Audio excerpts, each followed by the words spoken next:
والآن والأشياء سيدة وهذا الصمت عال كالذبابة. هل ندرك المجهول فينا؟ هل نغني مثل ما كنا نغني؟ سقطت قلاع قبل هذا اليوم، لكن الهواء اليوم حامض.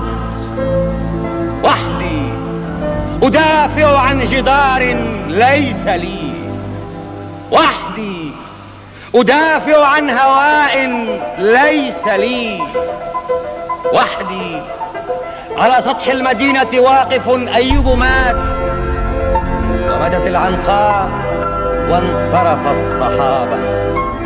وحدي أراود نفسي الثكلى فتأبى أن تساعدني على نفسي، ووحدي كنت وحدي عندما قاومت وحدي وحدة الروح